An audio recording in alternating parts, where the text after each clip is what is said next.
Yeah.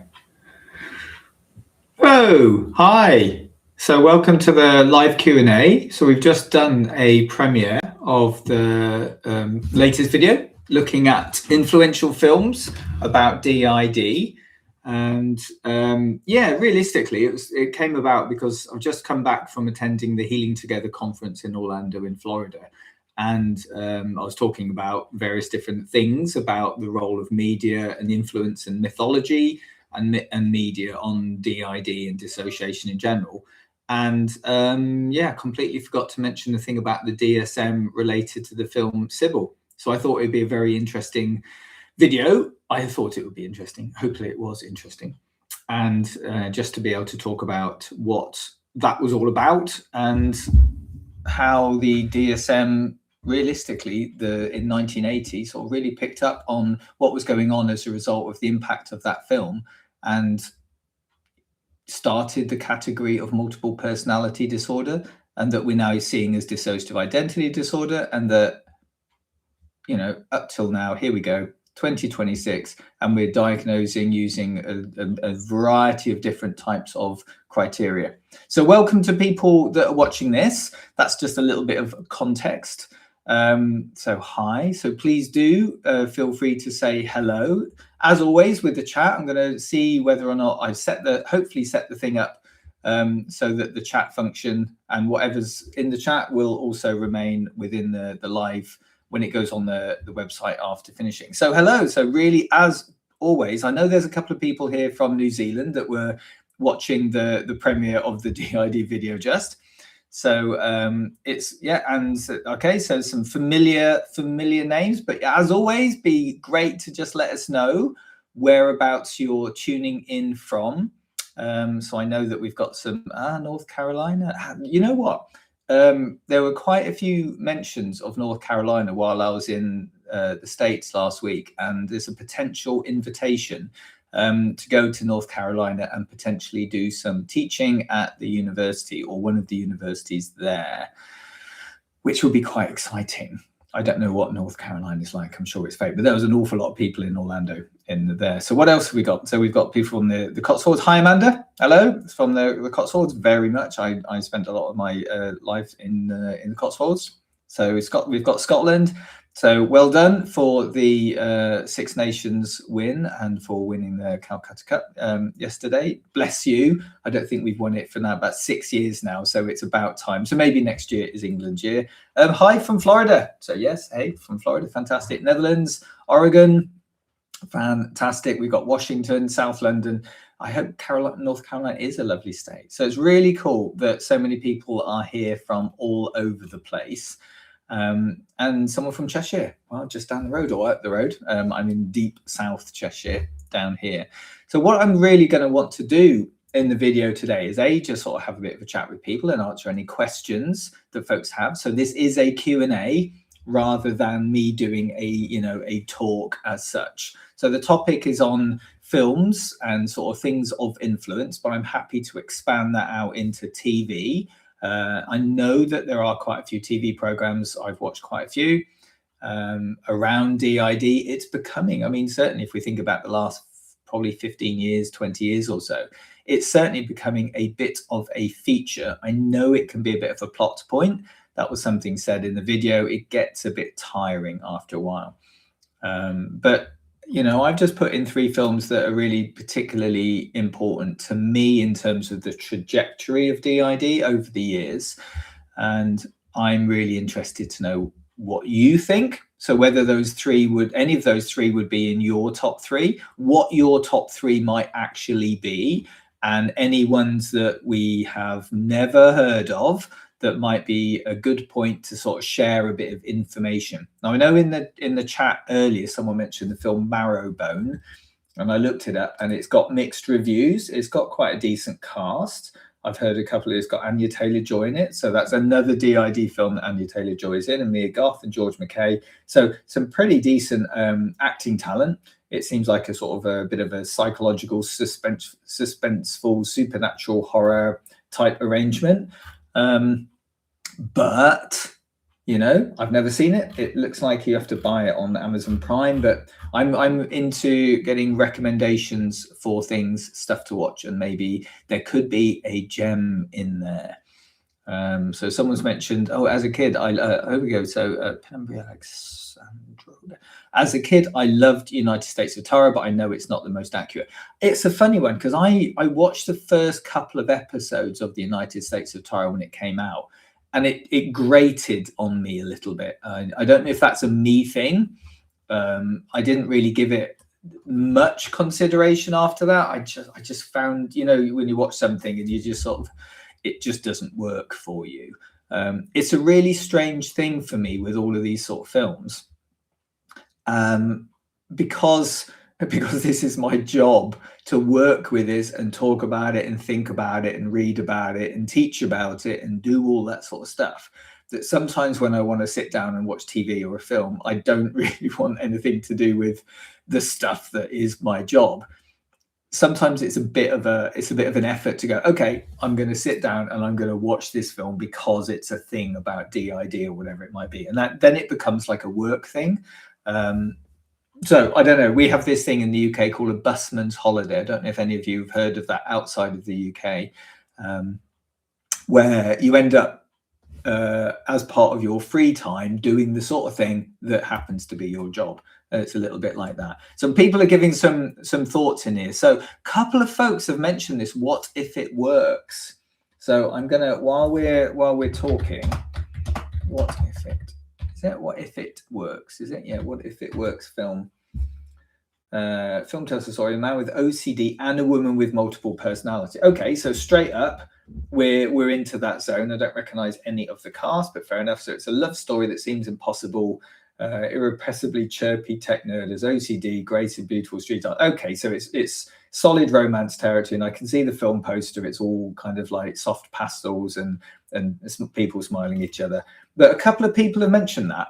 And so it's obviously a DID film. So this is one of this again. I quite like that construct where we're being told it's a DID thing. So I don't know about that film. I've not seen it. I don't know anything about it. I'm hoping it's one of those films that sort of weaves kind of how DID is amongst the story, rather than a load of stuff happens and then the big reveal she's got DID. So we looks like we know from the outset that the one of the characters, Grace, has got DID.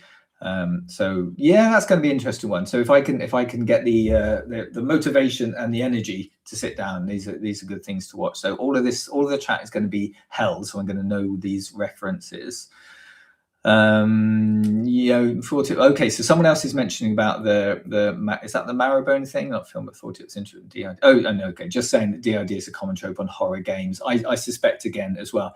Isn't it sad, isn't it, that we spent decades trying to get this condition to be recognized and to be thought of, and then because it's got this one aspect to it about the person, the split personality, the multiple personality, the dissociated identity, it just speaks to people making films and TV show go, oh, that will be a really interesting thing to do.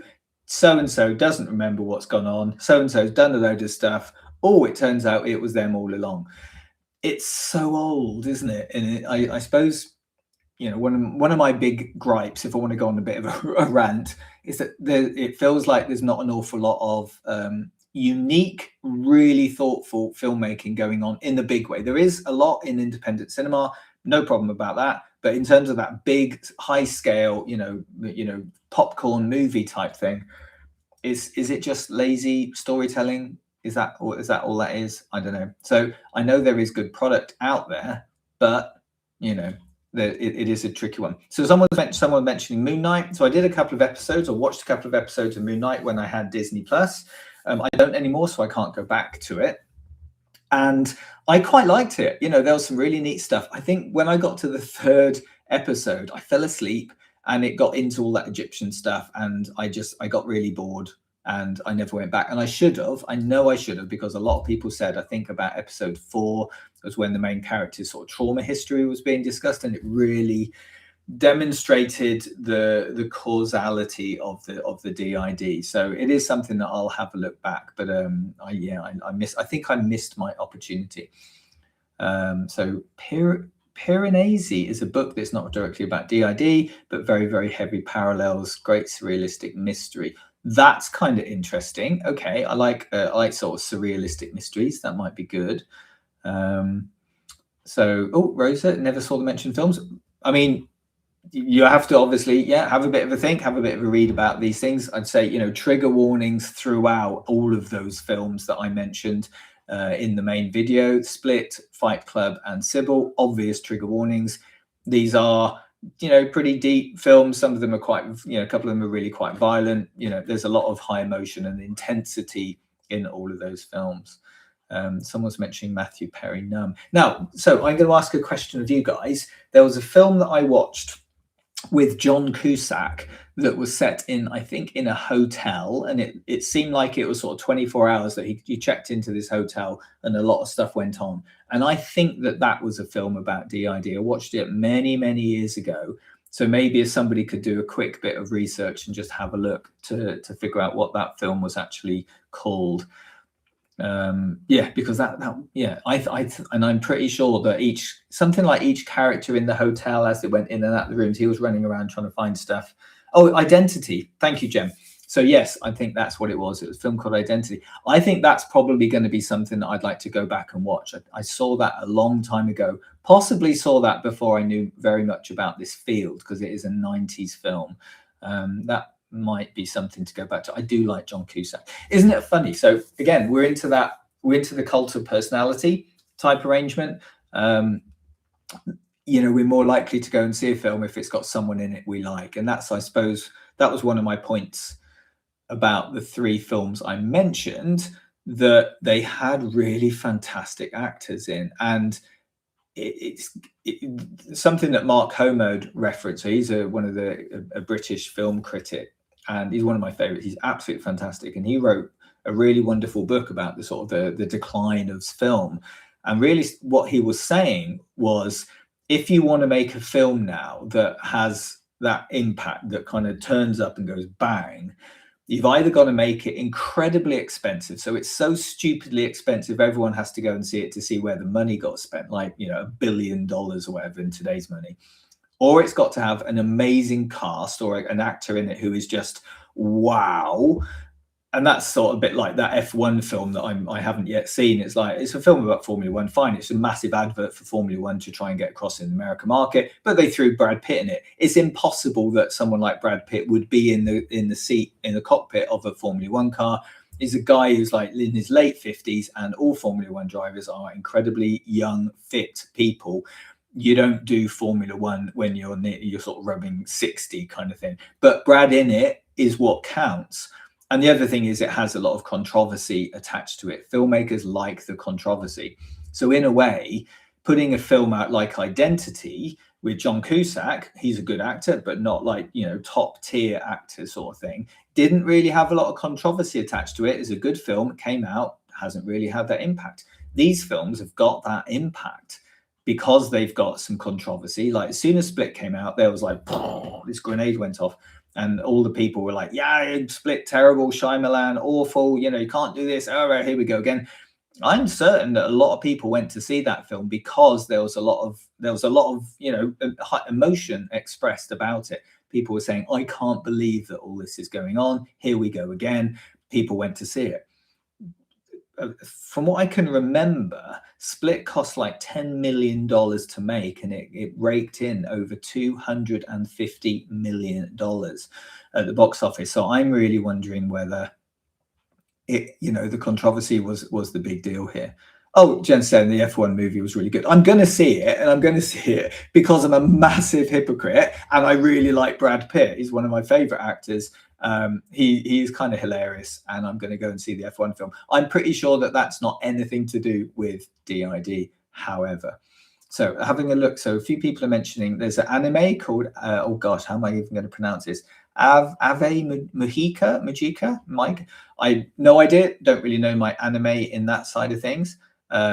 but and I think, Amanda, you know, what you said a bit earlier on, that you'd like film directors to acknowledge that things aren't factual. Wouldn't it be interesting if they said, you know, the events in this film on, you know, this is, but they're never going to do it, are they? They're never going to say, hey, this is we've made this really brilliant film, but it's kind of nonsense.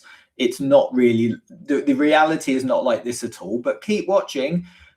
They're just not going to do it. And I think that's what the critics come back to, and that's what we have to represent. And I think it's no good just turning out and saying that film's crap because it represents a version of a condition. We don't like the way that version is portrayed. It's on us, I think, to turn around and go, okay, the obvious mistakes were made, but there were some things about that which were reasonably decent. Wouldn't it be nice if there was a really good film? Now, I don't know. Again, this is another question to you lot. I don't know if any of you have seen or heard of a film called May 33rd, as in the date May 33rd. It's an independent movie made in the UK. It came out about 15 years ago. It's excellent. It's a true depiction of DID. It's a proper film. It's incredibly sad. It's incredibly depressing. My wife really couldn't bear watching it. She was just like, I just don't want to watch this. But you know, I think it was as an example of a long film that came out, really no impact, but was tremendously accurate about DID, about the pain of having this condition. And I think that's our task, is like, how do we marry those two things? How do we get an excellent film? Short films, it's a lot easier. Things like Petals of a Rose, for example, is a short film, and I'm doing a series of looking at short films available online and doing a bit of a review of those.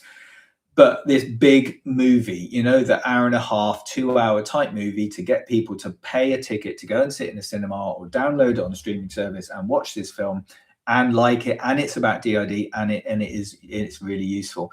It's a really tough one. It's a tough one. So yeah, I think the Sybil film, a couple of mentions of Sybil film, a couple of mentions about Sally Field. I mean, yeah, she's a wonderful, wonderful actress. She did a great job on that film. But, you know, and then all the controversy about Shirley Mason came out, which is nothing to do with the filmmakers, because all that stuff wasn't really known at the time. And it led to a whole load of stuff. And there's obviously all those things about, you know, repressed memory and all those things. A couple of people mentioning Severance. So that's a TV show, isn't it? I think, is Severance, I think, is that with the guy from Ben from Parks and Recreation in? So that would be an interesting one, Severance. I'm not sure what is that on?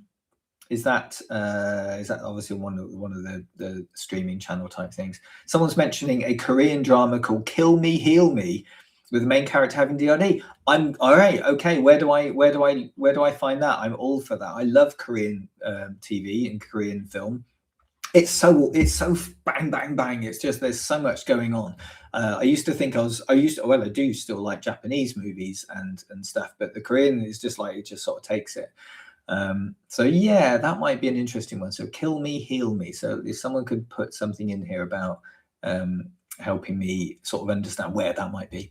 Dill said not keen on actors that are in lots of different films because it makes it seem more like a film or less. But that's a good point. And that is a good point about filmmaking in general. It's you watch someone that you know really well, like your Brad Pitt, I suppose, like your Tom Cruises or whatever, those type of things. They're sort of where they just show up and they're sort of themselves all the time. Yeah, it does get a bit tricky.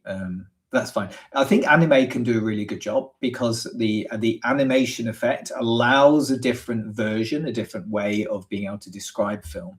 I'd be really interested. This is one thing that I used to watch quite a lot of Bollywood stuff. And a lot of Indian filmmaking is really intricate and really thoughtful. There's obviously a lot of really good horror content to it, but they do really get into the development of the character.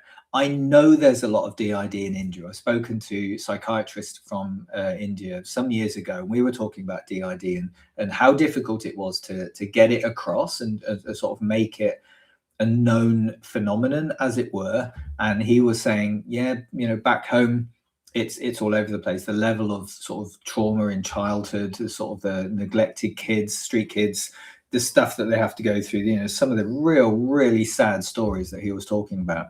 And I thought it was very interesting that we're just sitting here, I suppose, in our westernized culture, thinking about movie, thinking about film. I'd be very, very interesting to know if there were Indian films, large scale Indian films, you know, impact influence type stuff that had DID as a thing. So there's a thought in there. So a couple of people are saying Severance is on Apple TV and it's great. Okay, well, lots of people seem to know about all of that. The Crowded Room, that's something else that I've heard about. A few people have mentioned the Crowded Room, so that's something to have a look at. The Korean drama is still on Vicky. Okay. So Girl in the Green Dress being made into film. Oh, well, thank you, Jamie, just for saying something really kind and really nice. Sorry for the double posting, can only type with one hand. Oh, I hope your other hand is all right, but that's fine. How can I get my family to believe I have this condition without them thinking that I'm hallucinating? Well, I guess that isn't really the story for this, but I guess other things on the channel will be hopefully helping people. There is a video I think I did about helping other people, you know, when to tell family, when you know, how to describe it to other people. But I appreciate the thought, but maybe we're not going to get into that because I suppose we are looking at films within this side of things. Yeah, Super Sisby, I'm surprised you haven't watched Severance. It's just time. There's so much stuff there, and I guess since we got Bardsey and since that I've been in training mode with a dog, a lot of my time has sort of been taken up with that. We've obviously got the clinic being run. We've had a few issues in 2025 with my diagnosis and health of other people in the clinic. It's been such a busy year. Actually sitting down and watching TV and watching film really hasn't been the high priority. So I'm hoping to get back into this kind of stuff. So Wolf House 2018, an amazing depiction of effects of persistent abuse throughout childhood and amnesia. That's okay, and it's an animation style. So so we're into slightly different territory. We segue across into thinking about films or shows or TV about dissociation that isn't just focused on the obvious. So making a film about DID is obviously just going to be alters, possibly a little bit of amnesia in there. And you know, that's the task. And yeah, so someone's just mentioning the other film with Ed Norton in. I can't remember the thing, but basically it was about a priest who got killed and he was a kid, and Richard Gere, I think, was a lawyer who was trying to work out what had gone on. Primal Fear is the name of the film. That's right, it's just come to me. And again, that had that sort of DID quality, and that was Ed Norton again doing. So that's two films that Ed Norton's been in about DID, so very clever. But I suppose I'm interested in looking at the other components, because when we diagnose DID, we aren't just saying, you know, it's just not the case that we can say, oh, someone's got alters, therefore they've got DID. That's not how it gets diagnosed properly. There's an issue going on there that we need to work out. But there are so many other constructs of dissociation that are so important, and things like dissociative amnesia is such a critical point. And making sure that there's an element of that in these sort of films really counts. And it's not the sort of just like, oh, I dissociate, an alter comes out, I don't remember what's happened, therefore it's amnesia. That's not what we're talking about when we're talking about dissociative amnesia. What we're talking about is actual loss of time during a day when the person should be on it and should be functioning. And sometimes it's about alters, sometimes it isn't. But the key is that we're looking at that dissociative amnesia. And I mentioned when I was doing the conference, someone's just said about May 33rd. It was on DVD. I'm not sure it's ever really got like a showing out there. I don't know if it's available. It might be useful. What I might be interested in doing is contacting the people who made it and asking whether I can upload the entirety of May 33rd to the channel. That might be a good idea. That would be an opportunity for people to watch it. It came out realistically before all this other stuff was happening. So again, we're looking at 2010, 2011, maybe 2012, maybe something along those kind of lines. Very good filmmakers, a very, very powerful film.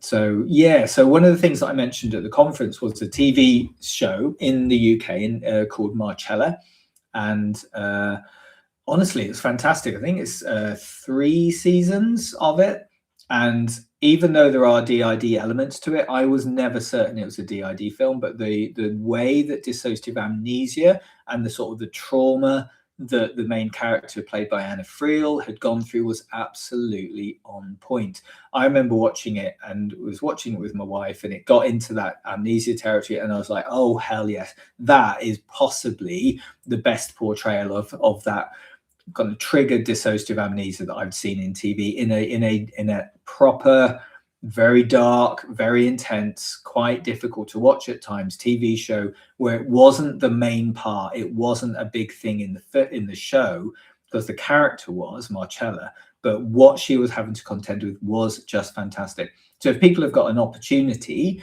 of looking and watching Marcella, absolutely take that. Again, 3 seasons, and as I said, when I was doing my keynote at the conference, the last episode, I was practically out of my seat, kind of fist pump in the air, going yes, because I'd got so emotionally invested in that character. And spoiler alert, it's a happy ending for her. I was so pleased. You know, when you just get unnaturally taken by a character, and when it works out for them, you really want it to. And then when it finished, you're like, oh, I'm so sad. I'm never going to connect. I'm never going to have that character in my life again unless I watch it all over again. So that is something really good. So on the subject of dissociative amnesia, Carrie Land has mentioned The Terror Inside, starring Heather Locklear, dealing with dissociative amnesia. Now, that is not a sentence that I thought I would ever read. Heather Locklear dealing with dissociative amnesia, called The Terror Inside. I am definitely going to have a bit of a look at that. I might just have a look on Google while we're doing this. I know I probably shouldn't. Let's have a look. Terror Inside, Heather Locklear. What is Google telling me? Also known as A Shattered Mind, 1996 TV thriller. As a mother struggling with dissociative identity disorders triggered by the death of her abusive father, film focuses on her psychological breakdown and the danger it poses to her family. That's incredible. So Shattered Mind, TV movie, 1996, tormented by multiple personalities. Locklear is very convincing. I've never, ever heard of that. This is why this is so good, because here we go, right? So that sounds like a really good DID film. Thank you very much for mentioning that. Who knew? So when we're thinking about influence, this is why stuff like Split is so important. And that's what I talked about in the video that we premiered tonight. It doesn't really matter whether you liked it or whether you didn't like it, or whether you thought the portrayal was convincing or unconvincing, or whether it just went into the same kind of, garbage territory of it, serial killer, mental illness, serial killer, blah, blah, blah. I hate all that stuff. But everybody has heard of it. You go out, you sit in a pub or you sit in a cafe and something, has anyone seen Split? And people are going to go, oh yeah, I did. I've heard, oh, wasn't that film with that, bloke, all those different things? All that stuff is going to come out. Whereas if you sat there and go, has anyone heard of The Terror Inside or Shattered Mind from 1996? No one's heard of it. Brad Pitt, Ed Norton, Fight Club, that was around that sort of time, 95, 96, when that came out. Everyone has heard of it. So it's impact. This is about impact. How do you get these great films and get people to actually see them? So 96, that's what, 30 years ago. So that film's been sat there for 30 years, never, ever heard of it. Amanda's watched Marcella and agree, fantastic, good stuff. So this is why really good. That's why I think, as our little community for things, we can share our ideas, share our thoughts. And it's an opportunity then of, like, say, myself, if I can get a chance to watch that film, I can do a review on it on the site, like I've done here, if people are interested. And it's a good depiction of dissociation in the same way that other things might be, other TV series. I'm going to try and platform it. So knowing about these things, watching these things and platforming these things helps us then be able to say to people when they ask, what's DID all about? What is this all about? We can go into our stuff and we can talk about it and we can describe it. And then we can then say, but actually, here's a film or here's a TV show that really depicts it well. Go off and watch that. Come back, let me know what you think. And streets are good. So yeah, okay. So we've got things like books, The Last House on Needless Street and One of Us Knows. fantastic. So there are, yeah, I'm never going to have this character in my life again. Interjection. I know, what are we like? Sometimes I don't know if any of you like got to the end of a book and just been really upset. I remember that as a kid, and it's happened happened more recently. Gosh, I don't know, well, 20 odd years ago, when the Philip Pullman books came out. Nothing to do with DID, but when that trilogy finished, I was genuinely upset, because I don't think I'm ever going to have sort of like, Lyra in my life again, and I got really upset. But I think that's good. That's good filmmaking. That's good TV. So we've also got other things here. So as a DID system, Victor's portrayal in From is incredible. Okay, From, don't know anything about that. Frankie and Alice, again, a couple of people have mentioned Frankie and Alice. Not heard of that. A bit sad. What do you discuss in pubs if not obscure film? Honestly, it's a bit of a mangled conversation in the pubs. It goes all over the place.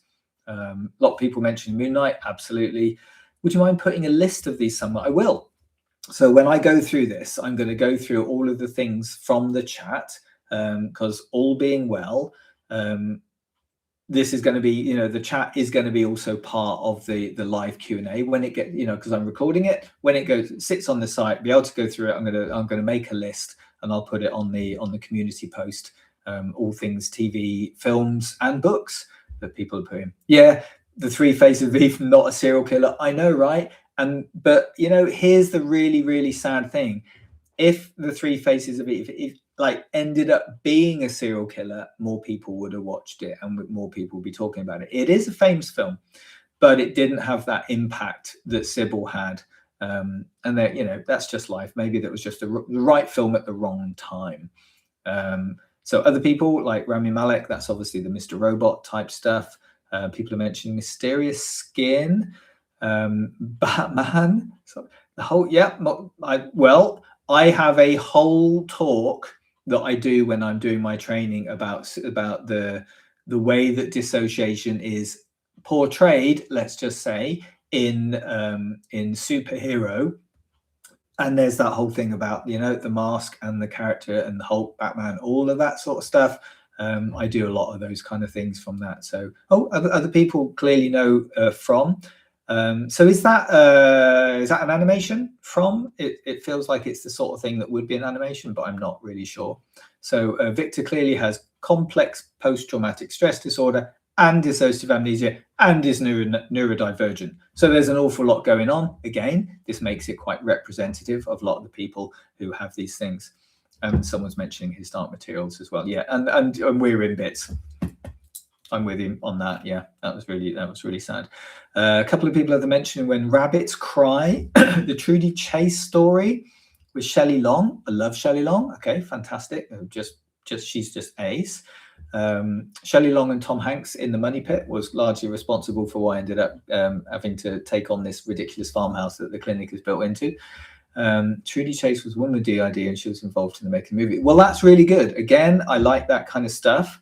Okay, so From is live action, where the film or the TV has been made with a bit of lived experience in there. So someone has actually contributed to the formation of the film. And again, that's very much like Petals of a Rose. People haven't seen that. I am going to be putting so here's a big thing. I'm going to be, I have already filmed doing a complete analysis and review of the short film Petals of a Rose. I've been working with the director and the person responsible for the sort of the concept, I suppose. And there's a couple of people there, so we're going to have a look at that. And I really hope that people are going to be interested in that, because that was a really, really powerful film that came out just a little over a year ago. Okay, so a few other things. So we're going to start drawing it to a close now, folks. Excuse me. I'm sorry. Is there a way for us to see your presentation anywhere? The presentation was filmed and recorded as part of the conference, so only people that signed up to the conference can watch the recording of that. It's on the Hoover app, so it requires, I don't know if it's possible to get it retrospectively, but anybody who signed up to either attend the conference in person or as a virtual attendee can access the talk. Outside of that, I don't think so. But it might be the sort of thing that I could always redo and do a talk as part of one of my webinar series or something like that. It was a very fun, it was an extremely good conference. I loved every minute of it, and it was extremely fun doing my chaotic presentation, which was all about the place. So something Rose mentioned, I loved how you think about the mentioned film by Shelley Long and Trudy Chase, made a huge impact on me. Okay, so this is, again, impact, really important. Sometimes it's personal impact. It allows us to be able to say to somebody that I relate to that film, I relate to that TV, that's meaningful to me. Watch that helps you understand me. That's that individual impact, which is super important. And then we have that big impact on the public perception of these things. So thank you ever so much.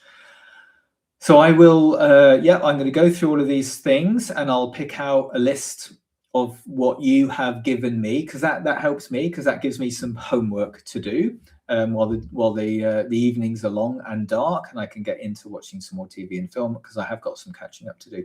I really love it. Thanks ever so much for everybody who has attended, showed up, been part of this Q&A. I'd always much prefer it as a conversation, but I've got to sit with the chat. That's just how it is. So I'm kind of watching the chat and talking. And you're still putting stuff out. When Rabbit Howls is the actual name of the book and the movie. Thank you ever so much. And yeah, it's given me loads of things to do. If you've missed any of the start of this, if you've come in late, the whole of this live stream will end up being a recording on the CTAG Clinic YouTube channel, so you can watch it at your leisure. Go back, and if I'm delayed in getting all the stuff out, the chat, you can enable the chat in there, and you can read through it, and you can pick out all your best things. So thank you for joining me, for taking time of your evening or your morning, depending on whether you're coming from Europe, North America, or Australia or New Zealand. It's been fabulous having you all here. Thank you for all the support, kind words, and all the positivity. And yeah, off you go. Off I go. Let's go about the rest of our day. I will tell Bardsey you say hi. I've got to go and find her. So she's out there knocking around somewhere, being suspiciously quiet, let's just say. So thank you very much for everybody for coming along in this. I really appreciate it. It feels very valuable that you all join me on my ramblings. So thanks ever so much. Take time out, and as always, take great care.